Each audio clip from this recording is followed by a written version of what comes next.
Bienvenidos a un nuevo episodio de Familias en los Negocios.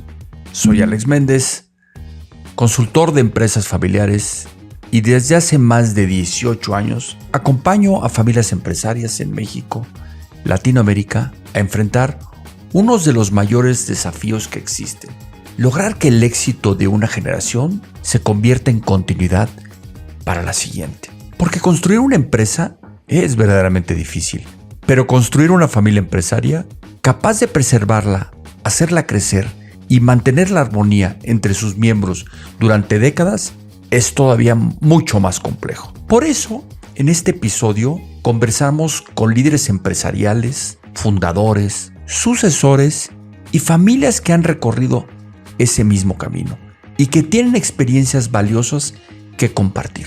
El episodio de hoy es particularmente especial. Tengo el privilegio de conversar con Lorenzo Barrera Segovia, fundador y presidente del Consejo de Banco Base, una institución financiera mexicana que este año cumple 40 años de historia. Junto con su hermano Álvaro, que tendremos la oportunidad también de conversar con él, ha construido una organización que ha sobrevivido y prosperado a través de algunas de las crisis económicas más importantes de México. La crisis bursátil del 87, la crisis del tequila del 94, la crisis asiática del 97, la crisis financiera global del 2008, la pandemia y los recientes desafíos del sistema financiero internacional. Pero más allá de la historia empresarial, hay una historia que me interesa especialmente explorar. ¿Cómo se construye una familia empresaria capaz de mantener unidos los valores, la confianza y un propósito compartido, mientras la empresa sigue creciendo y fortaleciéndose? ¿Cómo se prepara a la siguiente generación para asumir responsabilidades como propietarios y líderes dentro de la empresa? ¿Y cómo se pasa de la sucesión a la continuidad? De eso vamos a hablar el día de hoy. Antes de comenzar, quiero agradecer a mi socio estratégico London Consulting Group por creer en este proyecto y apoyar la difusión de conversaciones que ayudan a fortalecer a las empresas familiares, no nada más en México, sino en gran parte de Latinoamérica. Si este contenido te aporta valor, te invito a suscribirte a nuestro canal de YouTube, Business in Families o Familias en los Negocios, seguirnos en Spotify y compartir tus comentarios a través de LinkedIn, Instagram o Facebook en Alex Méndez Family. Ahora sí, te dejo con esta extraordinaria conversación con Lorenzo Barrera.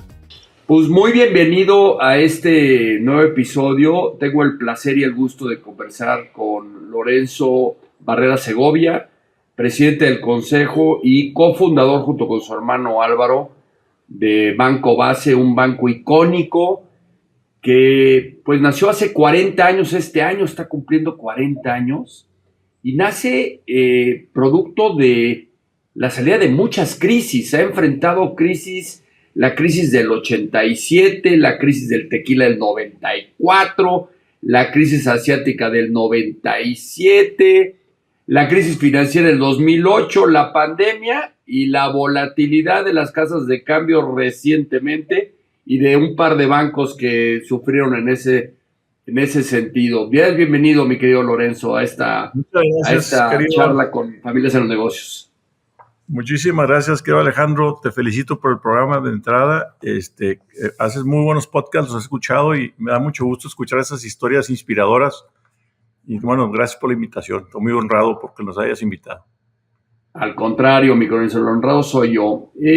Déjame arrancar con una pregunta que no tiene necesariamente que ver con tu espíritu emprendedor hace 40 años, que venías de trabajar en otro banco y de repente surge junto con tu hermano Álvaro la idea de crear Banco Base, que el nombre, si no mal me equivoco, viene de las siglas de Barrera Segovia, Base, ¿no?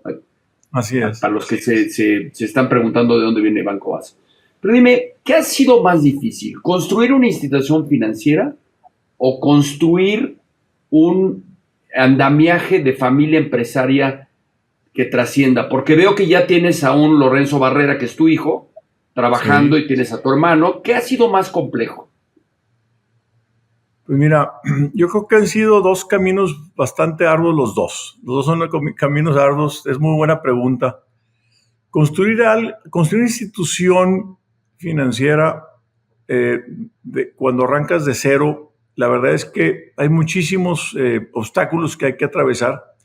Yo te diría que algo que siempre hemos tenido en mente ha sido trabajar siempre con principios y valores, ser muy persistentes y siempre trabajar para buscar soluciones nuevas. O sea, siempre estar tratando de buscar soluciones nuevas en el camino desde que arrancamos con una institución relativamente sencilla y como se va complicando el tema del tema financiero, porque hemos pasado por varios, como sabes, de varias instituciones, desde Casa de Cambio, Casa de Bolsa y Banco y Grupo Financiero, y cada paso ha sido como que bien interesante, cómo tienes que volver a buscar capacidades nuevas, en talento que te acompañe, talento que confíe en ti y que te pueda ir aportando pues ese granito de arena para seguir creciendo y darle las soluciones a los clientes que requieren al momento.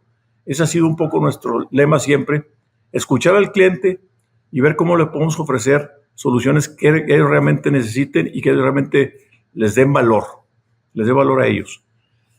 Tocaste bueno, un punto importantísimo. Lorenzo, déjame pararte un poquito ahí. Tocaste un punto importante y creo que es toral en el tema de las empresas familiares. Principios y valores, ¿no?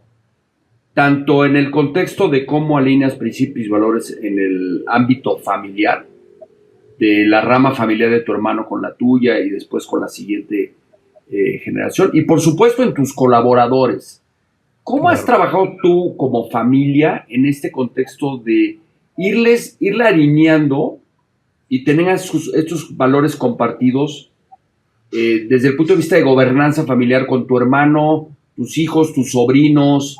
¿Qué han hecho en ese contexto? ¿Qué les ha funcionado? Sí, nos dedicamos hace ya tiempo en el protocolo familiar. Somos Álvaro y yo y mi esposa Gaby, que fundamos el negocio, y creamos importante establecer las reglas de cómo íbamos a evolucionar el negocio familiar, porque somos una familia emprendedora. Y para los colaboradores es bien importante que sepan ellos que tienes un protocolo que le da orden y le da longevidad a la compañía, le da trascendencia a la compañía. Aunque el día que yo no esté, el día que no esté Álvaro, la empresa va a continuar porque existen reglas de cómo va a operar en un futuro, estemos o no estemos. Y eso creo que es un ingrediente bien importante para que los colaboradores de alto desempeño de la empresa sigan entusiasmados de trabajar con nosotros, porque nadie quiere trabajar en una empresa que no sabe qué va a pasar mañana. Nadie quiere trabajar en una empresa que no sabe si mañana se van a pelear los dueños y qué va a pasar con la empresa, ¿no? Pero si tienes un protocolo, si tienes unas reglas del juego de qué va a suceder en los años posteriores, los colaboradores ya saben a qué atenerse y saben que hay un orden en esta compañía. Y eso creo que le ha generado un ingrediente muy importante a los colaboradores de confianza, de hacer su carrera en el grupo y de decir, bueno, aquí puedo crecer y puedo trabajar por muchos años más, ¿no? Y hemos tenido colaboradores Y en ese contexto, Lorenzo, seguramente cuando deciden desarrollar este nuevo libro de acuerdos o protocolo familiar, tú y tu hermano y Gaby, tu esposa, seguramente se enfrentaron a conversaciones complejas, porque no todo el mundo está pensando lo mismo. ¿Cuáles fueron estos aciertos, pero también desatinos que viviste en el camino, que le pueden ayudar a las familias a decir, oye, sí, pónganle atención a este tema, porque es una parte de andamiaje, si lo quieres poner en el contexto de una arquitectura, pues son los cimientos más importantes cuando ya el camino está andando, decir, oye, vamos a reestructurar, vamos a poner nuevas traves, vamos a meterle nuevos pilares, vamos a anclar diferente. ¿Cuáles fueron estas cosas que pudiste haber hecho diferente, que no hiciste y que aprendiste en el camino? ¿Y cuáles fueron esos grandes aciertos que sí se dieron que le puedan servir a la audiencia en ese contexto? Con mucho gusto, Alejandro. Mira, creo que en las empresas, cuando somos dos socios o más socios, generalmente empieza a haber algún tipo de envidias en las esposas Oye, qué carro trae tu esposo? ¿Por qué trae carro tu esposa? Son cosas muy sencillas o simples de arreglar y que a veces no le ponemos el interés de arreglarlas. Entonces, ¿qué hicimos Álvaro y yo? Dijimos, mira, tenemos el derecho como accionistas de tener un coche cada quien de tal valor.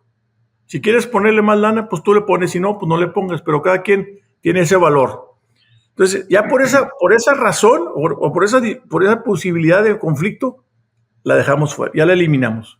Eliminamos ese tipo de situaciones donde son cosas que son fáciles de arreglar, pero a veces no le ponemos atención.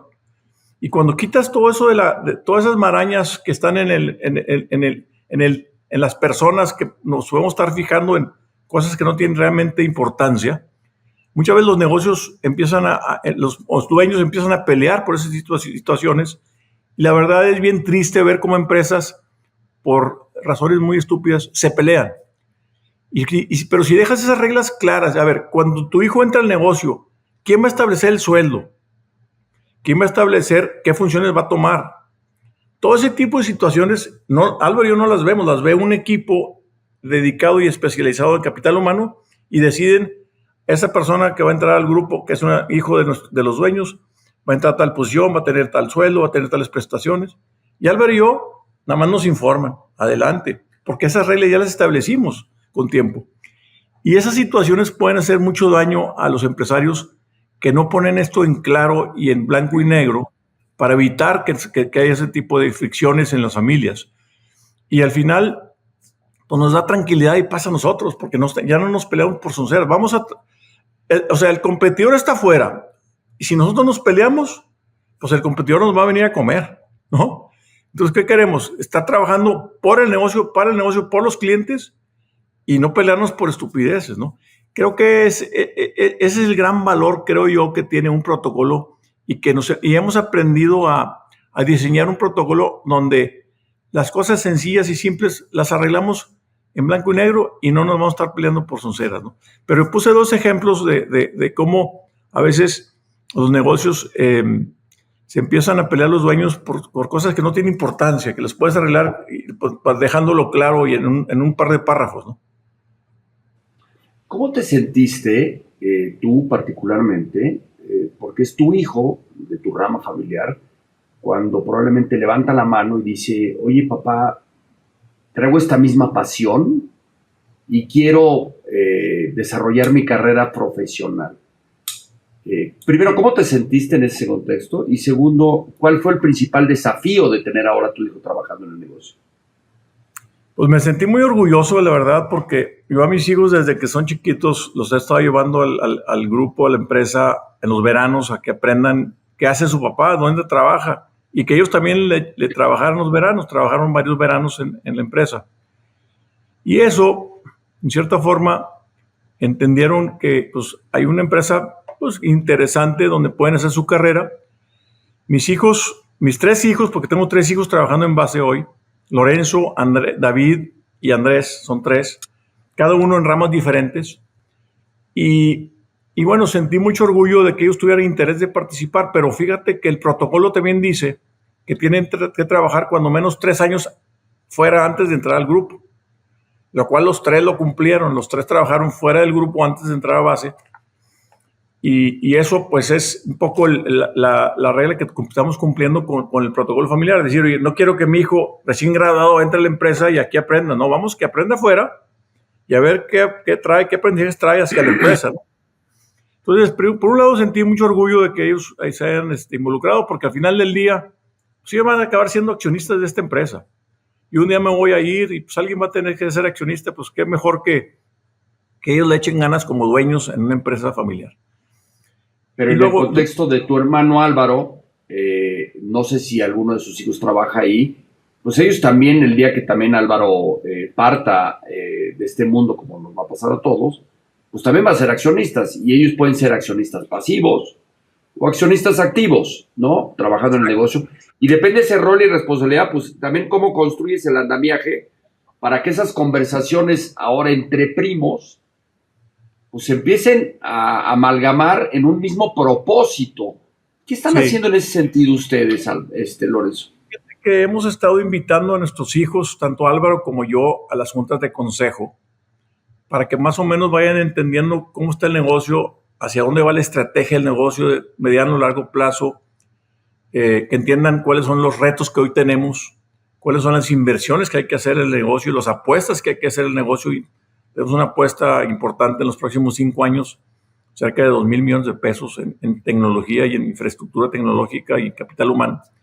Y esas apuestas ellos, cuando van a las reuniones, pues se enteran de lo que está sucediendo, del reto que estamos viviendo. Y bueno, creo que es importante como medio enamorarlos, ¿verdad? Que se vengan y que vengan a participar como dueños de un grupo financiero que está luchando y que está peleando en hacer cosas buenas en el sector financiero y que ellos sean parte de esa historia, ¿no? Eso sería muy padre. Creo que eso es algo que a mí me hace sentir muy orgulloso de mis hijos, de que se lograron entusiasmar a entrar aquí y están aportando cada uno en su ramo. Lorenzo está en la parte hoy en día está como director de transformación en un proyecto con McKinsey, un proyecto de inversión muy grande. Y luego David está como asesor comercial muy completo y muy fuerte. Su desarrollo comercial ha sido muy importante. Y Andrés, el más pequeño, que entró hace 2 años, él está en la parte de sistemas computacionales. Entonces, cada uno está en lo suyo y bueno, están entusiasmados de seguir aportando al grupo, que es algo muy padre, porque uno pues ya va de bajada, uno ya va de salida, como dicen. Yo estoy todavía nos falta, Lorenz, tú y yo somos de la misma edad. No te eches para atrás, caray. Oye, hablando de eso, sí. Tú eres un personaje importante porque tú pasaste de un colaborador y un ejecutivo importante en otro banco a de repente que te surge esta inquietud de transformarte en un emprendedor y lograr lo que has logrado. ¿Qué fue esa cosa que sucedió en el 86 que te hizo cambiar y dijiste, me voy a apostar todas las canicas que tengo junto con mi hermano a crear Banco Base? Primero, eso cómo fue. Y segundo, si ves ese espíritu emprendedor en algún miembro de la siguiente generación. Sí. Bueno, primero te platico. Yo cuando trabajaba en Banpaís, yo siempre tuve la ilusión de poner un negocio, de tener un negocio propio. Y entonces, recordemos, tú sí te acuerdas, porque yo trabajé desde el 80 al 84 en Banpaís. En el 82 se vino la devaluación en México, don López Portillo, y no nada más la devaluación, estatizó la banca. La hizo de un día para otro, de banca privada a banca de gobierno. Yo me quedé en el banco del 82 al 84, banco de gobierno. Mis jefes llegaban a las 10 de la mañana y era otra cosa muy diferente, porque pues ya estos ejecutivos que asignaron como directores pues eran políticos, no eran banqueros. Y entonces yo dije un día, oye, pues si yo aquí trabajé cuando era banco privado y hacíamos las cosas bien, ¿por qué ahora con banca de gobierno, por qué voy a seguir aquí más tiempo? Yo creo que puedo aportar algo diferente a los clientes que conozco, darles un mejor servicio, mejor precio, agilidad en los pagos y tengo los conocimientos y tengo las relaciones para hacerlo. Tenía 24 años, 25 años. Era muy joven. Entonces, un día me decido y me salgo del banco. ¿Sabes qué? Me voy a salir, voy a poner una oficina con 2 teléfonos. Y les empecé a hablar a los clientes. Entonces, pasó un mes y ningún cliente me cerraba ninguna operación, ninguna, cero, nada. Entonces hablo con un buen amigo que había estado conmigo en el tecnológico, Domingo Alvarado, de Pinturas Doal, que es un buen amigo.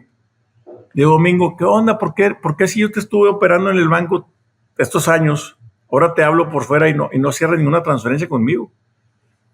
Me dice, mira, Lencho, me da pena decírtelo, pero te lo voy a decir. Pues es que tienes 24 años, tienes 2 teléfonos en una oficina de 4x4. Si yo te hago una transferencia de dólares, ¿cómo sé que mis dólares van a llegar a mi destino? Tengo desconfianza. Entonces me quedé pensando y dije, sí, pues tienes razón, o sea, ¿cómo él va a apostar ese dinero y yo qué respaldo tengo, no? Entonces en ese momento le di una pensada con la almohada ese día en la noche y al día siguiente voy con mi padre, mi papá dentista, le digo, papá, préstame $100,000. Y me dice, papá, ¿para qué los quieres? Digo, pues los quiero usar para hacerle pagos adelantados a los clientes. ¿Cómo pagos adelantados? Sí, pagos adelantados. ¿Y tú qué vas a poner? Pues yo voy a poner otros $100,000. Entonces, yo había ahorrado $100,000, mi papá me prestó $100,000, los puse en la cuenta. Y el día siguiente le va a dar Domingo Alvarado. Domingo, fíjate muy bien, Domingo, te voy a cotizar muy bien, mejor que Banamex. Pero otra cosa, te voy a mandar el pago antes de que tú me pagues. Y se quedó pensando. Dice, bueno, pues ya no tengo riesgo. Me parece muy bien. Entonces cierra la transferencia conmigo, eran $150,000. Le mando el pago, le mando los dólares a su cuenta, le llegan a su cuenta. Y entonces ya que le llegaron, le dije, oye, ahora sí, págame porque yo así necesito los recursos, ¿no? Me paga ya. Y así empezó a operar el negocio en un principio. Y bueno, mi padre me dijo, oye, esos $100,000, pues te los voy a prestar con una tasa de interés. Bueno, está bien, papá. ¿Qué te pagan en el IBC de Laredo? Pues el 6%. Yo te pago el 8%. Y en un año te los va a pagar. Y al año se los pagué. Al año estábamos ya haciendo transferencias de $500,000. Porque había muy buen margen. Y el negocio empezó a generar muy buenos rendimientos. Y entonces a las empresas pues ya eran empresas medianas grandes, que requerían $500,000, les adelantaba el pago y me pagaban. Y eso es lo que como empezó a operar el negocio. Y aquí un aprendizaje muy interesante para los emprendedores es, cualquier negocio que vayas a emprender, va a haber de repente que se te cierre el camino. Ya, se cerró, ¿qué más hay? Pues es importante analizarlo, es importante entender qué puedes hacer al respecto, pues para vivir derecha y para hacer tu camino y saca el machete y ábrele el camino para poder seguir avanzando, ¿no? Para mí fue esa salida, tuve la oportunidad de contar con mi padre. Hoy en día existen muchas posibilidades para los emprendedores, tú sabes, desde fondos venture funds, desde fondos semilla para empresarios, inclusive consejeros que no te cobran por ser consejeros, o sea, consejeros de una empresa dan tu tiempo para ayudarte a emprender. Pero bueno, lo platico porque cualquier negocio tiene sus retos y no fue la excepción. ¿Y en qué momento antes de que continúe, en qué momento decides integrar a tu hermano Álvaro? Álvaro, mi hermano, fue muy interesante. Álvaro trabajaba en operador de bolsa, Serfín en su momento, y entonces Álvaro de repente me hablaba a mí para cerrar operaciones. Y él cerraba conmigo porque a veces yo le daba mejor precio que en el mismo operador de bolsa, que también tenía cambio. Entonces le digo, Álvaro, me dice Álvaro, oye, brother, fíjate que acá en el grupo me están haciendo grilla porque estoy cerrando precios contigo. Le dije, no, mándalos a volar. Le dije, vente conmigo acá a trabajar, hombre. Mándalos a volar porque en cierta forma lo estaban despidiendo. Porque había un pariente ahí que le hizo grilla. Dije, no, hombre, mándalos a volar, vete conmigo. Se viene conmigo a trabajar al año y medio que arranqué así ese negocito chiquito. Y empezamos realmente juntos a darle ya como casa de cambio en el 86. Yo estaba en el 84, en el 86 ya lo invité a Álvaro como en julio y se viene conmigo. Y empezamos a hacer muy buen equipo porque yo me encargaba de la parte de la mesa, el trading y de la administración, y Álvaro se encargaba, como bien lo conoces, de todos los clientes, de la parte comercial. Es muy buen promotor y asesor. Y él conoce a todo mundo. Sangre liviana, ya ves, y hicimos un equipazo porque pues él traía los clientes, yo traía los precios, y a cerrar operaciones y estuvimos creciendo como locos. Así fue como arrancó el negocio. Y me preguntabas del tema de mis hijos si emprenden. Fíjate que creo que nos hemos dado esa oportunidad en base de que con un liderazgo muy empático hemos decidido, Álvaro y yo, tener un liderazgo empático donde dejamos que nuestros colaboradores traigan ideas a la mesa y permitirles que emprendan en el negocio. Y esa parte yo creo que ha sido una de las claves del éxito, porque uno como líder no tiene todas las respuestas. Tienes que contar con gente experta que está en sus diferentes áreas para que ellos traigan ideas innovadoras y darles la oportunidad que emprendan. Oye, se equivocaron, no importa. ¿Qué aprendiste? Bueno, échale de nuevo. Haz pruebas piloto. Pero esa parte de emprender, creo que emprender como ejecutivo lo hemos empujado mucho en base, y lo hemos empujado mucho porque pues es la forma de seguir evolucionando, ¿no? Un líder no puede tener todas las respuestas de un negocio. No, y eso también permite que generas una cultura en donde el colaborador, que no es miembro de la familia, pues sabe que tiene oportunidades de desarrollar cosas y llegar a posiciones de liderazgo tan importantes como podría ser en un momento dado ser director general del banco, porque no está dicho que tiene que ser un Barrera en ese contexto. Imagino que así es como lo tienen armado. Ustedes como institución financiera siempre han estado muy, muy regulados.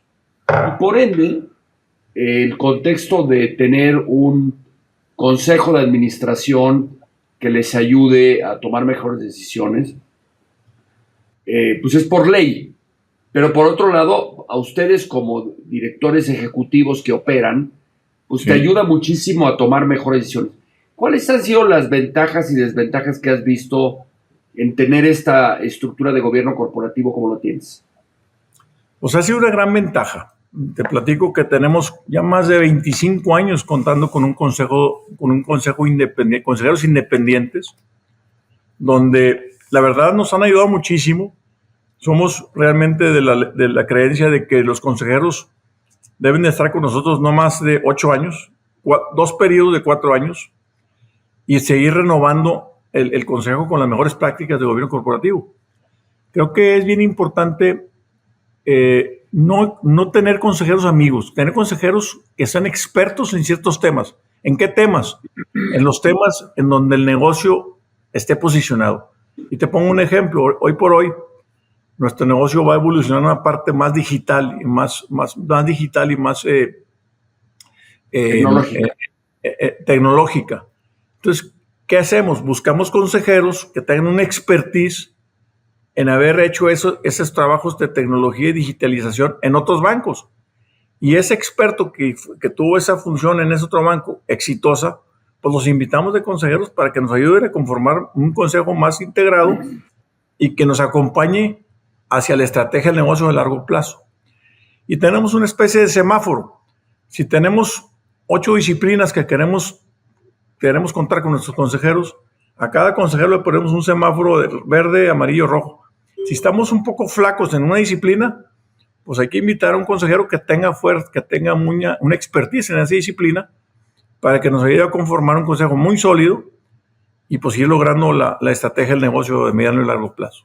Eso es un poco como lo armamos, pero sin duda alguna, contar con un consejo que tenga las verdades, que no te estén dando que no sean yes man, es bien importante para que te hagan entender que en dónde uno puede mejorar, dónde uno hay áreas de oportunidad, cómo podemos hacer las cosas mejor. Es bien, bien importante. Ampliamente recomendado. ¿Estarás de acuerdo conmigo que no porque seas una institución muy regulada y que tienes que tener estos órganos de gobierno corporativo, lo hicieron por eso, sino por los grandes beneficios que a lo largo de 25 años pues les ha ayudado a ser mucho más asertivos en la toma de decisiones? Y pues bueno, ustedes luchan con los grandes bancos del mundo, ya ni siquiera mexicanos, ¿no? Y al principio de la conversación fuera de cámara me comentabas que están pasando 2 cosas muy interesantes en el banco que pues son medallitas o digamos que la Copa del Mundo ahorita que estamos en el Mundial, pues que los posiciona ustedes en forma importante. Y bueno, te doy este espacio también para que comenten lo de Gaby y lo de JP Morgan y que eso los va a posicionar en otro nivel de banco. Gracias, Alex. Fíjate que sí, Alejandro, el mes de abril tuvimos la noticia de que a Gaby Siller, nuestra economista en jefe del área de análisis financiero del Grupo Financiero Base, la nombraron la economista más acertada de toda la banca en México. Pues es un reconocimiento bien importante que la verdad nos sentimos orgullosos de compartir esa noticia, porque pues no es fácil ser asertivos en los temas financieros y Gaby y su equipo hacen una gran labor. La segunda nota que te platiqué que también nos hace sentir orgullosos es que JP Morgan, como institución financiera la más importante de Estados Unidos, nos busca hace 1 año y medio más o menos para querer ser un banco corresponsal nuestro en Nueva York. ya teníamos 4 bancos. JP Morgan es el 5º banco corresponsal en Nueva York, nuestro. Y bueno, ellos corrieron un proceso de due diligence, revisaron qué tipo de controles tenemos. Somos un banco que cumplimos con doble regulación mexicana como en la protección del dinero y la regulación americana como banco americano. Y eso lo hicimos hace ya 11 años. Y eso nos permite tener un cumplimiento muy estricto en cómo los bancos americanos ven los temas de prevención del dinero, que es algo muy delicado. Y nos sentimos muy orgullosos de que nos hayan aprobado en abril de este año y ya hicimos nuestras primeras operaciones en abril. Y ese banco pues es un gran banco que pues, nos da un gran voto de confianza en México para nosotros, un momento muy importante. Así es. ¿Cómo lo tomaste en el seno de tu familia, en el seno con Álvaro, sus hijos, tus hijos, esta noticia en vista del futuro del banco hacia los próximos 20 o 30 años? Pues sin duda es una muestra y es un ejemplo claro de que hemos trabajado pues, ya 40 años en hacer las cosas bien, en seguir siendo muy fieles a los principios y valores que hemos mantenido Álvaro y yo por tantos años, y que ellos también entiendan que estamos aquí por eso, porque es muy fácil hacer negocios rápidos que son, yo lo llamo propuestas indecorosas, donde te haces una propuesta de un negocio que es muy rápido, pero sabes que estás haciendo algo mal, sabes que estás haciendo algo mal, y este ejemplo de persistencia, de año con año trabajar para lograr un buen nombre, cuidar el nombre de la institución, cuidar el nombre de la familia, pues es una corresponsabilidad que llevamos todos, ¿no? Y creo que nuestros hijos han entendido que eso lo cuidamos como oro. Y así se debe de cuidar porque pues, es el prestigio de la familia. Y poder hacerlo año con año y poder mostrar también a nuestros colaboradores que no nos doblamos ante propuestas indecorosas, a ellos también les dice, oye, si tú quieres estar aquí, es aquí, hay que cumplir con esto, y si no, pues ahí está la puerta, ¿no? Y muchos de ellos son muy, muy leales y muy, muy entregados, con la camiseta bien puesta al grupo, y eso creo que es importante también transmitirlo con los colaboradores. Eso me lleva a un tema que a mí me apasiona, el tema de legado. ¿Qué te preocupa más, la continuidad de la familia o la continuidad del banco? No, pues la continuidad de la familia, sin duda. A mí me preocupa que la familia estemos bien integrados, bien comunicados, y si tienes una buena continuidad de familia, tienes una buena continuidad del negocio, sin duda, porque todos están trabajando para el mismo fin. Digo, así lo veo yo. Pero hablando de legado en particular, creo que es bien importante comentarte que hace 5 años Álvaro y yo nos decidimos en aportar una cantidad importante del porcentaje de las utilidades del grupo en pro de la educación en México. Hoy estamos becando a más de 40 muchachos y muchachas que tienen un gran talento, pero no tienen la posibilidad económica de estudiar. Y estamos becándolos en universidades como TEC Monterrey, Universidad de Nuevo León, Universidad de Monterrey, TEC Milenio, en la UVM también, Ciudad de Valle de México. Estamos becando a 40 muchachos y muchachas y eso la verdad también nos hace sentir muy orgullosos y contentos de que estamos aportando un granito de arena a la educación y cambiando la vida de familias enteras. Soy la primera generación que estudia carrera en esas familias generalmente. Y eso es muy padre compartirlo contigo, Alejandro. Pues muchas felicidades. Mira, tengo un concepto que he venido desarrollando en todo este trabajo que hago con familias, que le llamo de la sucesión hacia la continuidad. Okay. ¿Sí? Ya no hablamos de sucesión porque la sucesión es un evento, la continuidad se diseña y se construye con el tiempo. ¿Cuál ha sido la conversación más difícil que has tenido con tus hijos respecto al futuro del banco? Pues eso son preguntas bien difíciles, inclusive con Álvaro, mi hermano, porque pues los dos somos diferentes o pensamos diferente, pero la continuidad del banco, mira, yo he tenido conversaciones con ellos y con Álvaro decir, queremos que el banco sea una institución que siga siendo muy atenta a las necesidades de nuestros clientes en estos momentos y hacia futuro. Para hacer eso hay que invertir en recursos para que nuestros clientes sigan siendo muy bien atendidos. Y es una forma de pensar donde, como vamos a decir, si lo comparo con un carro, con un automóvil, pues quiero que tengan las mejores llantas, que tenga un motor bien afinado, que tenga toda la aerodinámica más fregona que pueda haber para seguir transitando en este mundo tan competitivo financiero. Como bien sabes, hay instituciones financieras fintech que están entrando a México. Hay varios nombres por ahí, desde Revolut a otros más, que vienen con modelos muy dinámicos, muy dinámicos para atender clientes. Y tenemos nosotros la gran responsabilidad y ventaja de seguir atendiendo a nuestros clientes, que tenemos muchos años de atenderlos. ¿Cómo hacemos una propuesta renovada de atención que les siga generando valor a ellos? Y eso es lo que estamos haciendo, o lo que estamos todos construyendo. Y está tomando mucho esfuerzo, porque hace rato te platiqué, Lorenzo Jr. es el director de transformación, y él está llegando a un proceso con McKinsey de la mano, pues ir creando hitos en el camino donde estamos generando esas propuestas de valor. Y son inversiones y apuestas bien importantes para nosotros. Y si algo me quita el sueño es eso. O sea, ¿qué propuesta, qué modelo de negocio vamos a generar en base a los próximos 15 o 20 años? Que siga siendo una propuesta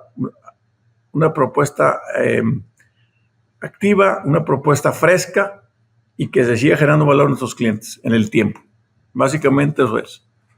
Y te diré una cosa que, tomándolo como analogía, en algún día me comentaron que tu tocayo, don Lorenzo Servigi, algún día le dijo a su yerno, cuando le propuso un negocio que estaba abriendo, y después de que le explicó todo, le dijo: pero a ver, dime exactamente cuál es tu gancito.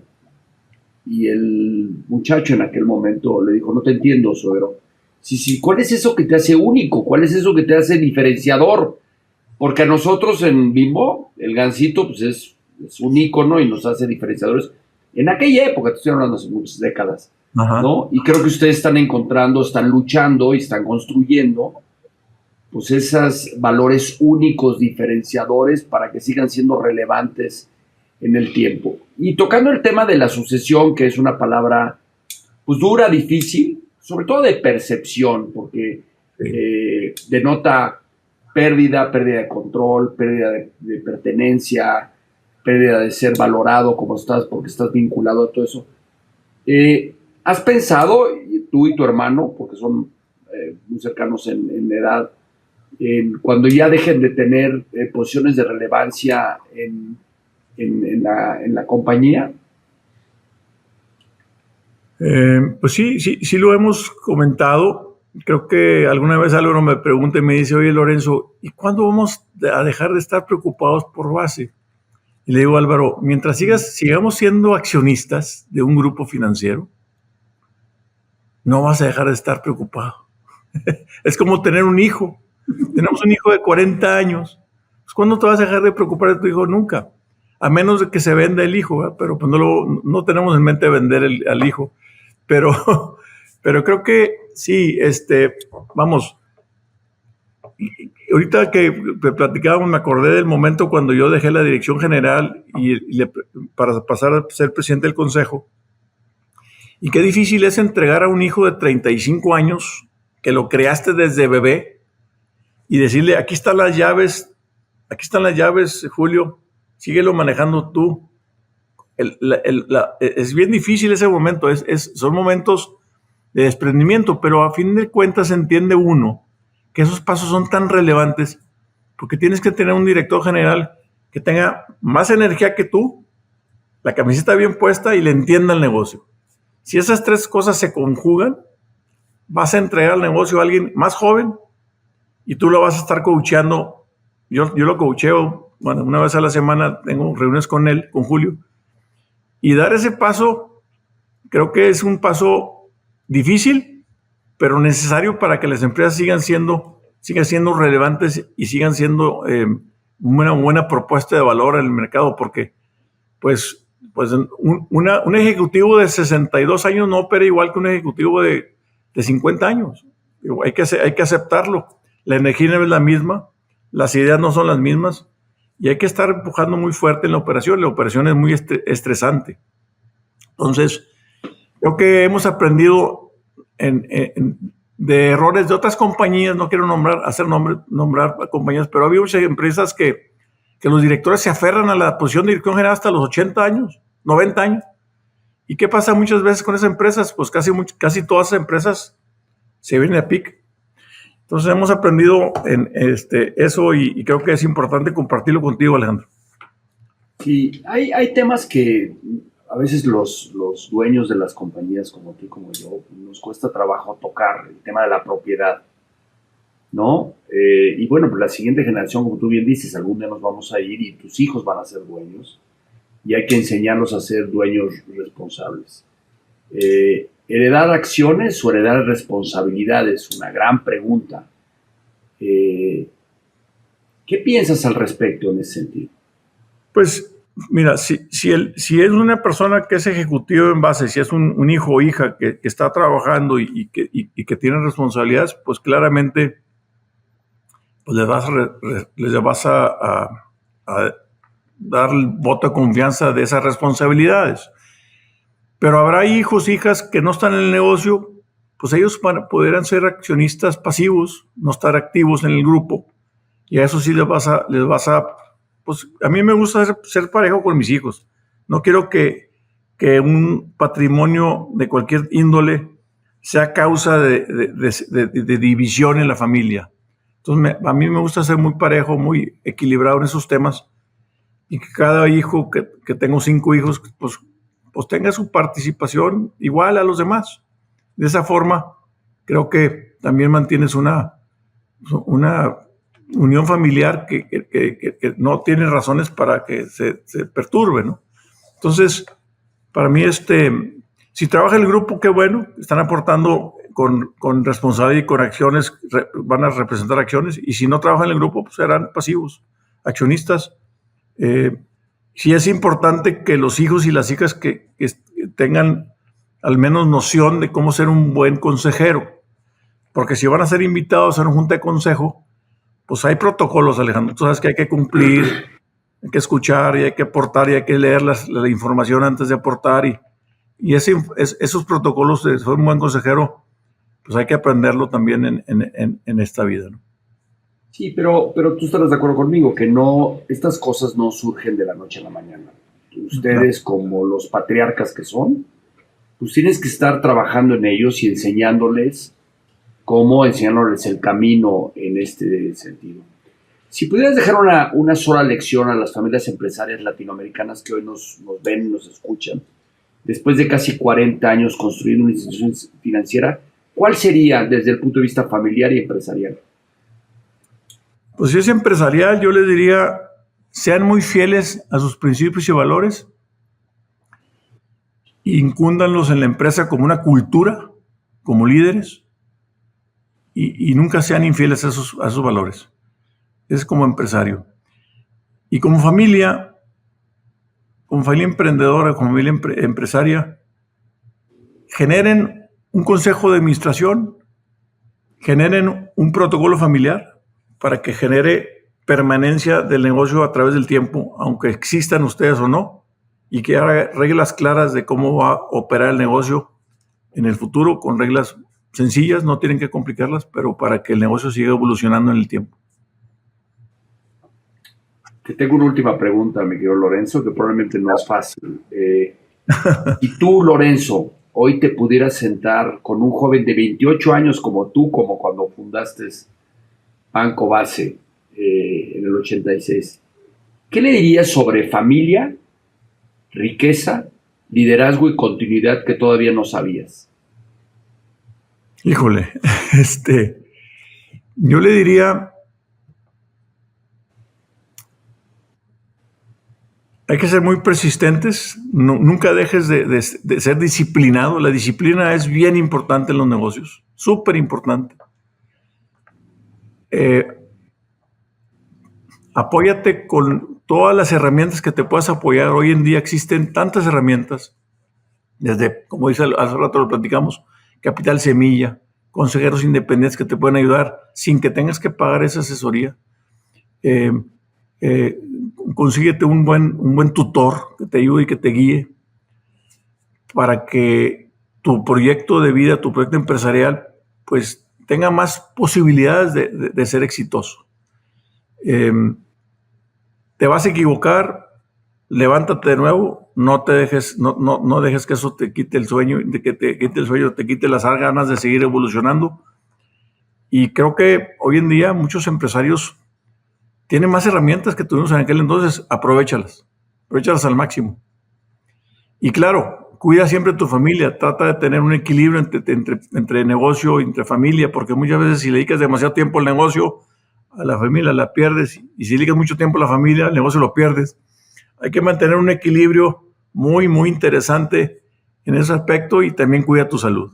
Salud también hay que cuidarla, porque si no tienes salud no tienes nada. Así es, Lorenzo, después de esta conversión y estas reflexiones que hemos hecho juntos, ¿qué te llevas de esta conversión el día de hoy?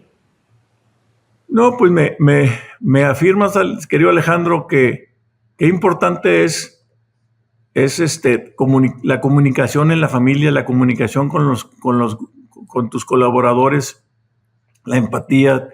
Me refuerza mucho el tema de pensar en el presente y en el futuro del negocio. O sea, cómo a veces hay que dedicarle mucho tiempo a estas cosas y a veces por el día a día se nos va el no platicarlo para hacer conciencia de dónde estamos parados, hacia dónde vamos y cómo podemos hacer las cosas mejor. Creo que siempre existe áreas de oportunidad en establecer esos tipos de diálogos que siempre nos ayudan a estar conscientes de dónde estamos parados y cómo podemos mejorar.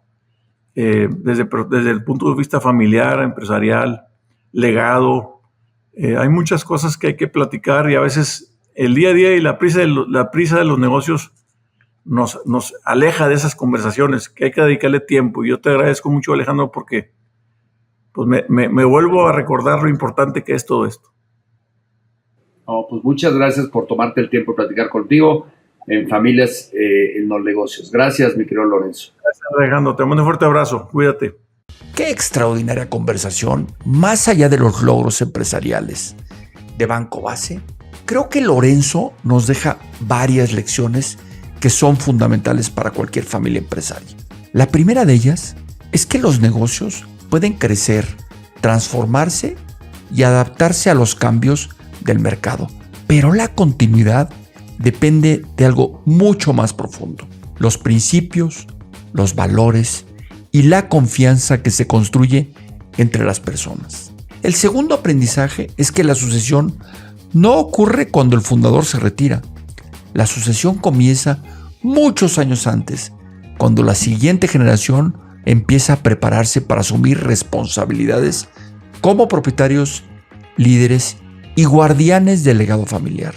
La tercera de las lecciones es que el verdadero reto no es construir una empresa exitosa. El verdadero reto es construir una institución capaz de trascender a sus fundadores. Precisamente por eso he dedicado los últimos años de mi vida a desarrollar el concepto de la sucesión a la continuidad. Una metodología que ayuda a las familias empresarias a fortalecer la relación entre familia, empresa y propiedad para construir continuidad generacional con propósito compartido. Si esta conversación te hizo reflexionar sobre el futuro de tu empresa familiar, sobre la preparación de la siguiente generación o sobre los retos que enfrenta tu familia empresaria, me encantaría escuchar tus comentarios. Puedes encontrarme en LinkedIn como Alex Méndez Family y seguirme en nuestras redes sociales o visitar nuestros canales Familias en los Negocios en YouTube o Spotify. También quiero agradecer nuevamente a mi socio estratégico, London Consulting Group, por apoyar este espacio de aprendizaje y reflexión para líderes empresariales y familias empresarias. Si aún no lo has hecho, suscríbete al canal, activa las notificaciones, síguenos en Spotify y comparte este episodio con otros empresarios, amigos, consejeros o miembros de tu familia que puedan beneficiarse de estas conversaciones. Soy Alex Méndez y recuerda, las empresas se heredan, El patrimonio se administra, pero la continuidad se diseña y se construye. Nos vemos en el próximo episodio de Familias en los Negocios.